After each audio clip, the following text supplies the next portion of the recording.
Hi అండి. Hello నమస్తే. ఈరోజు మనం పెసరట్టు ఎలా వేసుకోవాలో తెలుసుకుందాం. ముందుగా ఒక బౌల్ తీసుకుని 2 గ్లాసుల పెసర్లు తీసుకోండి, లేదా ఇలా పెసరపప్పు ఉన్నా తీసుకోండి. అందులో పావు గ్లాసు బియ్యం పోసి 2-3 టైమ్స్ శుభ్రంగా కడిగి వాటర్ పోసి 2-3 అవర్స్ నాననివ్వండి.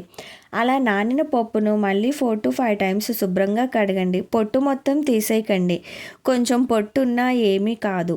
తర్వాత పప్పును కొంచెం కొంచెంగా కడుగుతూ ఒక చిల్లుల గిన్నెలో వేయండి. అలా కొంచెం కొంచెం కడగడం వల్ల లాస్ట్లో ఇసుక లాంటిది ఉంటే అడుగుకి చేరుతుంది.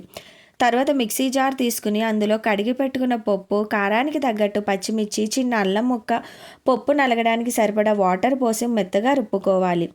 పెసరట్టుకు పిండి కొంచెం ఇలా పల్చగానే ఉంటే అట్టు బాగా వస్తుంది. ఇప్పుడు ఈ పిండిలో 1 టీ స్పూన్ పసుపు, రుచికి సరిపడా సాల్ట్ వేసుకుని పిండి మొత్తం కలిసేలా కలుపుకొని గ్యాస్ ఆన్ చేసి గ్యాస్ మీద పెనం పెట్టి పెనం హీట్ అయ్యాక ఇలా ఒక గరిటెతో పిండి తీసుకుని పెనం మీద స్ప్రెడ్ చేస్తూ అట్టులాగా వేసుకోవాలి. ఇప్పుడు తురుముకున్న క్యారెట్, చిన్నగా కట్ చేసుకున్న పచ్చిమిర్చి ముక్కలు, సన్నగా కట్ చేసుకున్న ఆనియన్, జీలకర్ర, తురుముకున్న అల్లం, కొత్తిమీర వేసి తరువాత ఆయిల్ తీసుకుని ఆయిల్ చుట్టూ అట్టు చుట్టూతా ఆయిల్ కొంచెం కొంచెంగా వేసుకోవాలి. తర్వాత ఇలా అట్లకాడతో అట్టుపై వేసిన అన్నిటినీ కొంచెం జస్ట్ నొక్కండి, ఎందుకంటే మనం అట్టు తిరగేసినప్పుడు మొత్తం ఊడిపోకుండా ఉంటాయి.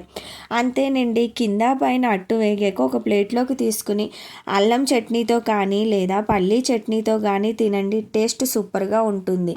నా వీడియో మీకు నచ్చినట్లయితే నా ఛానల్ని లైక్ చేసి, షేర్ చేసి, సబ్స్క్రైబ్ చేయండి. Thank you. బాయ్.